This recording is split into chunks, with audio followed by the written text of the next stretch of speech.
삶의 여정에서 어차피 피할 수 없는 것이 굴곡입니다. 자, 그렇다면 지혜는 먼저 굴곡이 있다는 사실을 인정하는 것입니다. 그게 먼저 필요합니다. 그 다음으로는 내 삶의 흐름과 내 주변의 환경 및 사회 또는 역사 흐름을 살피면서 삶의 굴곡을 잘 관리하는 것이 중요합니다. 이것이 지혜로운 일입니다. 반면 지혜롭지 못한 사람은 일이 잘 될 때 방심하고 교만에 빠집니다. 그래서 삶이 하락하고 또는 더 심하면 추락이라고 표현할 수 있는 그런 어려움을 경험합니다. 그런데 그런 상황에서도 현실을 인정하지 못하고 분노합니다. 사실 그 분노는 못나고 어리석은 자신을 향한 것이어야 하는데 보통 그러지 않죠. 남을 원망하고 환경을 탓합니다. 그래서 상황이 점점 더 나빠집니다. 마음은 모질어지고 그리고 거칠어지고 건강도 잃어버립니다. 더 심해지면 자존감을 완전히 잃어버립니다. 주변 사람과 세상을 원망하면서 완전히 낙오자가 되고 또 심하면 폐인이 되기도 합니다. 안타까운 일이죠. 삶의 탄력성이 참 중요합니다. 평범하지만 탁월한 처세훈 인생지사 세옹지마의 옛 이야기를 기억할 필요가 있습니다. 변방새 늙은이 옹, 그러니까 변방에 사는 노인의 말, 이 뜻이지요. 세옹지마. 그 고사성어에 얽힌 이야기가 다음과 같습니다. 옛날 중국의 변방에 한 노인이 살았습니다. 어느 날 노인이 키우던 말이 고삐를 풀고 호랑캐 땅으로 도망갔습니다. 사람들이 노인을 위로했습니다. 아이고, 그렇게 아끼던 말을 잃어버리셨네요. 안 됐습니다. 그러나 노인은 뭐 이 일이 좋은 일이 될지 어떻게 알겠습니까? 하면서 담담했습니다. 얼마가 지났는데 도망간 말이 다른 말 한 마리를 데리고 집에 돌아왔습니다. 마을 사람들이 이를 축하했습니다. 어이구, 말을 잃어버렸는데 이제 오히려 두 마리가 됐네요. 그러나 노인은 뭐 이 일이 좋지 않은 쪽으로 이어질지 누가 알겠습니까? 하면서 담담했습니다. 얼마 후에 노인의 아들이 새로 들어온 말을 타다가 떨어져서 다리가 부러졌습니다. 마을 사람들이 노인을 위로하자 노인은 이 일이 안 좋은 일인지 좋은 일인지 어떻게 알겠느냐며 별로 신경을 쓰지 않았습니다. 얼마 후에 전쟁이 났습니다. 마을의 젊은이들이 모두 군인으로 징집됐습니다. 당시에 전쟁에 나가면 죽는 사람이 태반이었습니다. 그런데 노인의 아들은 부러진 다리가 아직 다 낫지 않아서 거동이 어려웠기 때문에 징집되지 않았습니다. 자, 세옹지마, 거기에 얽힌 옛날 이야기입니다. 여러분 한번 생각해 보세요. 개인이나 가정이나 교회 또는 어떤 사회단체나 국가나 문화권에 이르기까지 굴곡을 살피는 것, 그거를 제대로 통찰하는 그런 능력이 중요합니다. 사회와 역사 흐름 안에 존재하는 개인과 가정과 교회의 삶이 복을 누리기 위한 기본 조건이 있어요. 올바른 역사인식, 그리고 올바른 가치관, 그리고 그런 인식과 가치관을 딱 가지고 그 시각으로 모든 삶의 흐름, 사회 흐름을 분별하고 통찰하는 것입니다. 자, 여러분은 어떠십니까? 살아오신 인생 여정에서 어떤 삶의 굴곡을 지혜롭게 관리하지 못해서 낭패를 본 경험이 있습니까? 아니면 더 심하면 내가 인생 살아오면서 그때 몇 살 때 그 상황에서 내가 잘못 결정해서 그것 때문에 어려워져서 지금까지 이렇게 어렵게 살고 있다. 어떤 그렇게 실패한 경험도 있는 분들이 있을지 모르겠어요. 또는 반대로 올바른 통찰력으로 상황을 잘 분별해서 위기의 때에 오히려 더 큰 기회를 붙잡은 적이 있으십니까? 그런 분들 있으시겠죠. 여러분 잘 생각해 보면 상식적인 일이고 당연한데 호황, 그러니까 잘 되는 그런 상황 안에 언제나 하강의 위험이 도사리고 있고요. 또 불황, 어렵다, 힘들다. 그런데 그런 상황 속에 언제나 상승의 기회가 숨어 있습니다. 그러니까 산다는 것은 어떤 가치관을 갖고 어떤 시각으로 바라보며 행동하느냐, 이게 이제 중요한 거죠. 자, 사도행전에 기록된 예루살렘 교회는 사도행전 1장부터 6장 그리고 한 7장까지 보면 예루살렘 교회는 그 사역의 흐름에서 굴곡을 많이 경험했습니다. 오늘 우리가 묵상하는 본문이 사도행전 6장 1절부터 7절입니다.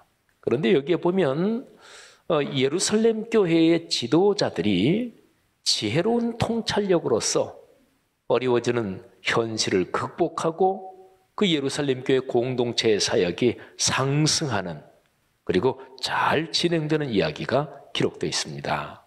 그런데 오늘 본문에서 변곡점을 찾아보는 것이 중요합니다. 변곡점이 어디지? 그러니까 하강하다가 반전을 경험하며, 또는 보통 하는 말로 바닥을 치면서 상승하는데, 바로 바닥을 치는 그 지점, 상승세로 이렇게 올라서는 고기가 바로 변곡점이지요. 반전의 중심점 말입니다. 자, 사도행전의 이 본문은 우리 말씀삼 공동체에게는 참 중요하고 또 익숙합니다. 6장 7절 말씀, 그 말씀이 우리 교회의 항구적 중심 성경 구절이기도 하고요.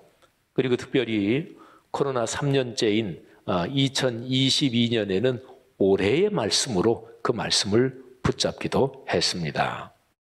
자, 제가 사도행전 6장 1절부터 7절을요, 최근에 대한성서공회에서 펴낸 새 한글 성경으로 읽어드리겠습니다.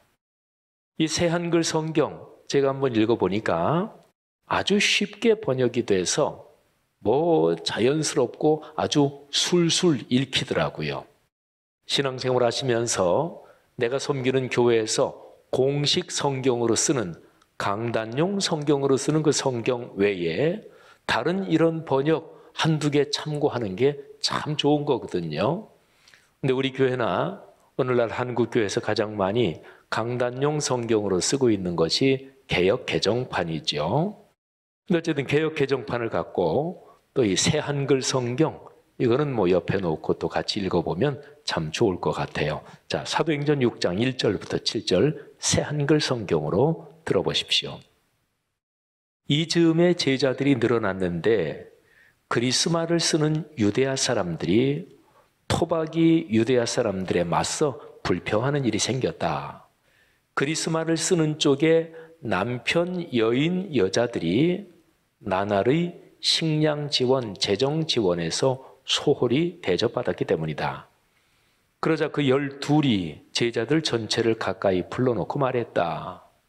우리가 하나님의 말씀을 뒷전으로 미뤄두고 식량 문제, 재정 문제를 섬기는 것이 바람직하지 않습니다. 그러니 한번 찾아보세요. 형제 자매 여러분, 여러분 가운데서 평판이 좋은 사람 7명을요, 성령과 지혜가 가득한 사람으로요, 우리가 그 사람들을 세워 이 일을 맡아보게 하겠습니다. 우리 자신들은 기도와 또 말씀 전하는 섬김에 힘을 쏟겠습니다. 그 말이 온 군중의 마음에 들었다. 그리하여 그들은 스테판을 선택했다. 그는 믿음과 성령으로 가득한 사람이었다. 또 필립과 브로고로와 니카노르와 티몬과 파르메나와 유대교로 개종한 안티오키아 사람 니콜라우스를 선택했다. 그들은 이 사람들을 사도들 앞에 내세웠다. 그러자 사도들이 기도한 뒤에 그들에게 손을 얹어 안수했다.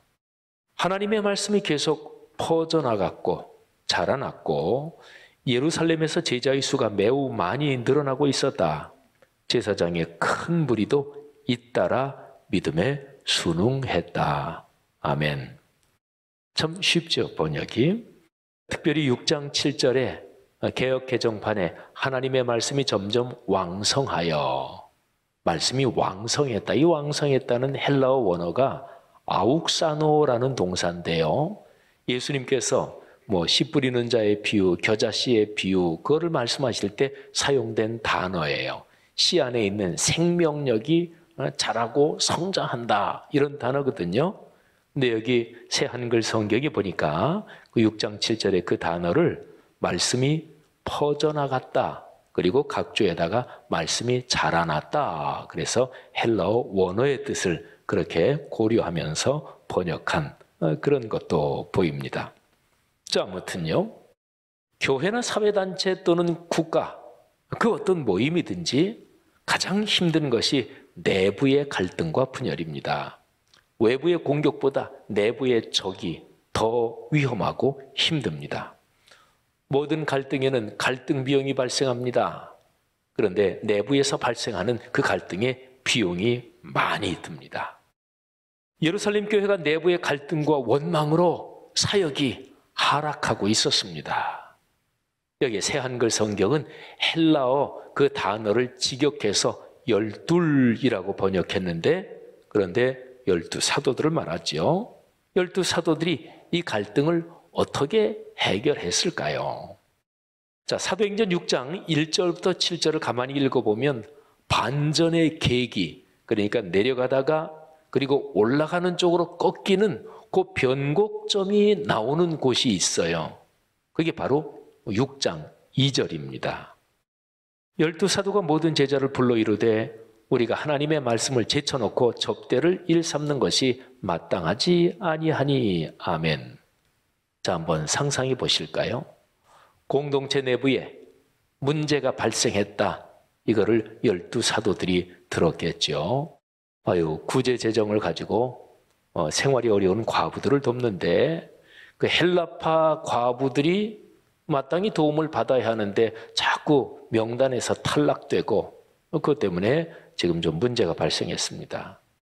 베드로를 비롯한 사도들이 당연하죠, 기도했겠죠. 그리고 문제의 원인이 무엇인지 깊이 살펴보았습니다. 구제 재정을 불공정하게 집행하는 그 상황을 조사도 했습니다.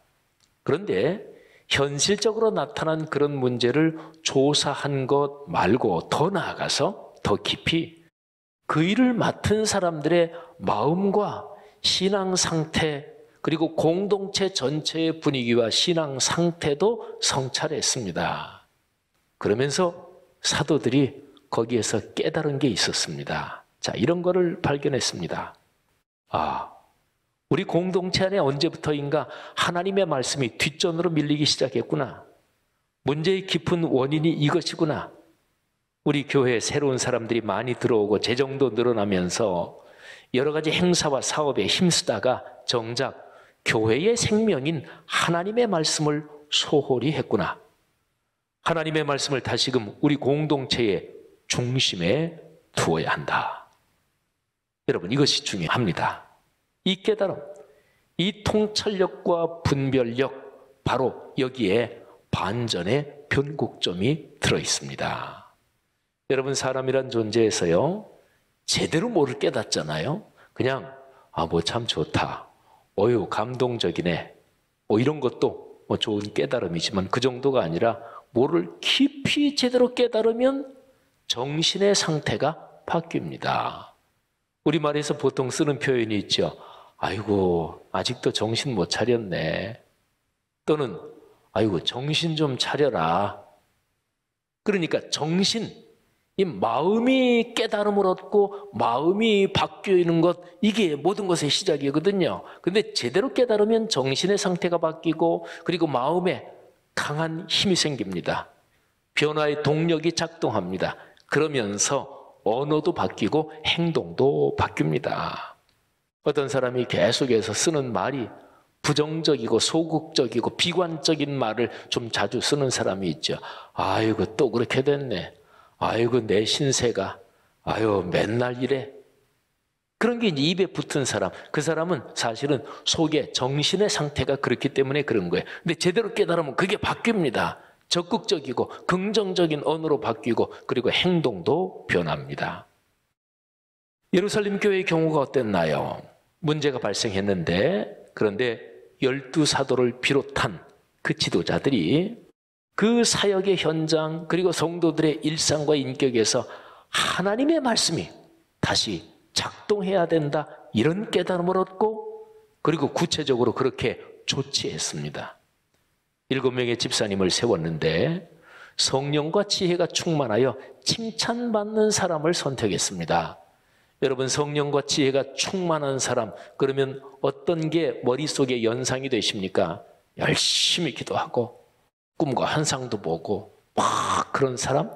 근데 오늘 문맥은 그게 아니에요. 물론 기도하는 사람이었겠죠. 성령과 지혜가 충만하다고 했으니까 말씀 묵상하는 사람이었겠죠. 그런데 기도하고 말씀 묵상하고 예배를 잘 참석하고 그래서 하나님을 깊이 교제하고 그러면서 깨달은 말씀이 삶으로 이어지는 사람을 말합니다. 그러니까 말로만의 신앙이 아니라 지식으로만의 신앙이 아니라 실제 삶으로 일상과 인격이 그렇게 변화되고 성숙한 그런 사람을 말합니다.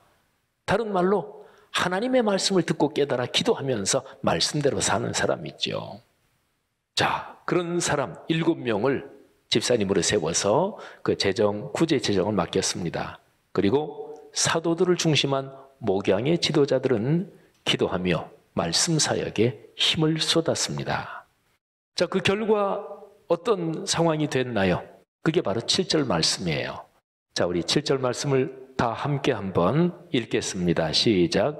하나님의 말씀이 점점 왕성하여 예루살렘에 있는 제자의 수가 더 심히 많아지고 허다한 제사장의 무리도 이 도에 복종하니라. 아멘. 사랑하는 그리스도인들이여, 오늘 우리가 사도행전 6장 1절부터 7절의 본문에서 배우는 이 내용은요, 기독교 신앙의 모든 영역에서 기본적인 원리입니다. 그리스도인이 살아가는 삶의 여정에서 이 가르침이 모든 것을 움직이는 힘입니다. 하나님의 말씀이 삶으로 작동하는 것, 곧 말씀 묵상이 중요합니다. 말씀과 기도가 한데 어우러지는 것이 말씀 묵상이지요. 그런데요, 오늘 6장 1절부터 7절에 기록된, 특별히 6장 2절에 담긴 그 변곡점이 담긴 그 내용, 이런 원리는요, 이 구조는 기독교 신앙을 갖지 않은 사람들에게도 마찬가지로 작동합니다. 잘 들어보세요. 삼위일체 하나님이 창조와 섭리와 구원의 주권자이십니다. 존재하는 세상의 모든 것은 하나님의 뜻에 따라 시간 속을 흘러갑니다. 하나님의 뜻이 66권 성경에 계시되어 있습니다.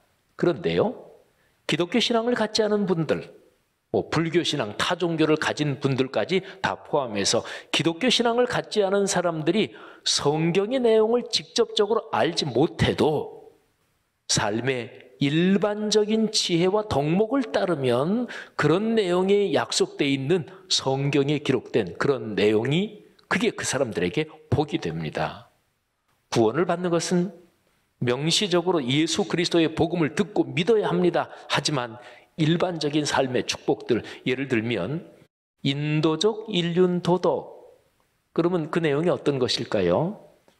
불쌍한 사람 도와야 된다. 굶는 사람한테는 먹을 걸 줘야 된다.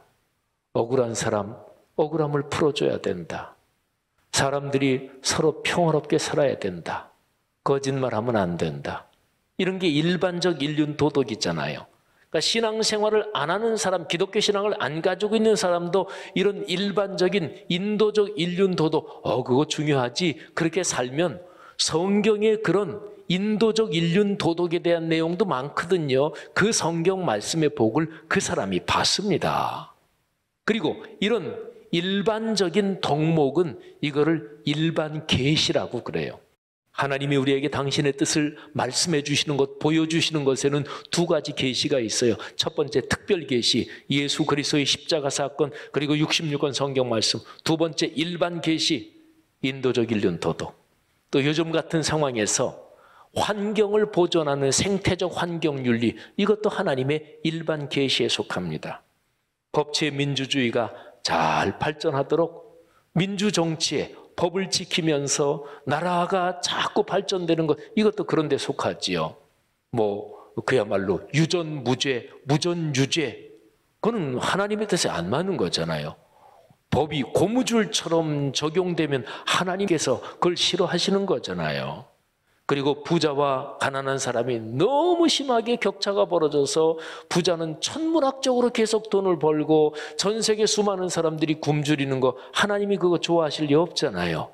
그러니까 상생의 시장 경제, 이런 게 하나님의 일반 계시의 덕목이란 말이지요. 사랑하는 성도 여러분, 오늘 본문에서 우리는 하강하던 예루살렘 공동체가 다시 상승하는 그 굴곡을 봅니다.